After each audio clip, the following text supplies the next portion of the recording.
जा पाती, लेकिन मैं लंगड़ी हूँ। गुड़िया बेटी, क्या आपको भी बेर खाने हैं? हाँ मम्मा, मेरा दिल तो बहुत है, मगर मैं लंगड़ी हूँ।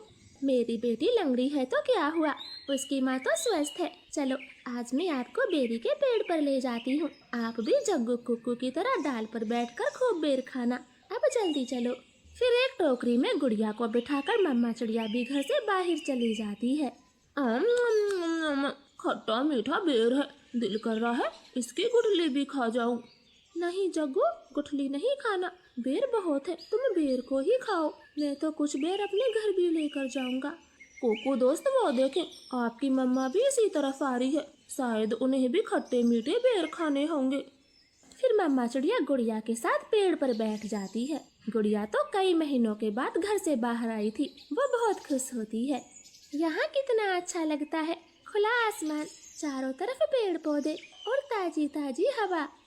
लो गुड़िया बहन, ये बेर खाओ, ये और भी मजेदार है। ऐसे वो तीनों गुड़िया को बेर तोड़ तोड़ कर खिलाते हैं। दूर छिपी हुई बुरी चील उन पर नजर रखे हुए थी। अरे वाह, एक साथ चार चार शिकार है, किसी एक का खात्मा तो हो ही जाएगा, बड़ी तेज भूख लगी है। फिर वो बुरी चील धीरे धीरे बेरी के पेड़ तक पहुंच जाती है और एकदम से उन्हें घेर लेती। जग्गू और कुक्कू तो डर के मारे मम्मा चिड़िया के पीछे छिप जाते हैं। सब ऐसे ही खड़े रहो, अगर एक भी भागा तो कच्चा चबा जाऊंगी, बड़ी तेज भूख लगी है मुझे। नाना चील जी, हमें जाने दे, हमारी जान बख्श दे, छोटे बच्चों पर रहम करें। नाना चिड़िया, किसी एक को तो अपना शिकार बनाकर ही खाऊंगी। चील उनके सामने बैठी थी, तभी धीरे से जग्गू कौवा कुक्कू के कान में बोलता है, कुक्कू दोस्त, इस चील को गुड़िया को सौंप देते हैं, वैसे भी गुड़िया लंगड़ी है, ये जी कर क्या करेगी, कम से कम हम तीनों की तो जान बचेगी। जग्गू की ये बात सुनकर कुक्कू तुरंत अपनी माँ से बोलता है, मम्मा मम्मा, गुड़िया को यहीं छोड़ दो और चलो यहाँ से, हम अपनी जान बचाते हैं। हाँ भाई, ये भी ठीक है, मेरा काम इस लंगड़ी चिड़िया से ही चल जाएगा, तुम सब चले जाओ। चील ने इतना कहा ही था कि तभी रानो चिड़िया जोर से चील को धक्का मारती है और पेड़ से नीचे गिरा देती। जग्गू कुक्कू, गुड़िया को साथ लेकर यहाँ से भाग जाओ, मैं इस चील को आपके पीछे नहीं आने दूंगी, बेटा जल्दी से भागो यहाँ से। इतना कहकर रानो चील पर हमला कर देती है और जग्गू और कुक्कू टोकरी लेकर वहाँ से भाग जाते हैं। चिड़िया और चील में काफी देर तक लड़ाई होती है और आखिर में चील रानो को जान से मार देती है।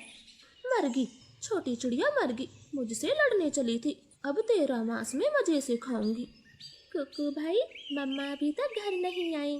मम्मा को चील ने मार दिया है, वरना वो अब तक आ जाती, क्या जरूरत थी मम्मा को वहाँ ले जाने की। भाई, अगर हम वहाँ न होते तो वो बुरी चील आपको खा जाती, आप ऐसा क्यों बोलते हो?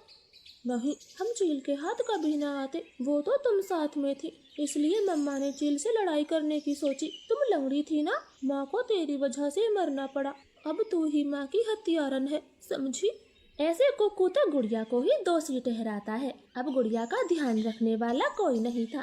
कुक्कू सारे सारे दिन बाहर घूमता फिरता, वो लंगड़ी बहन का बिल्कुल भी ख्याल नहीं रखता, चाहे वो भूखी हो या फिर प्यासी हो। भाई, सुबह से रात हो गई है, आप मेरे लिए कुछ खाने को नहीं लाए?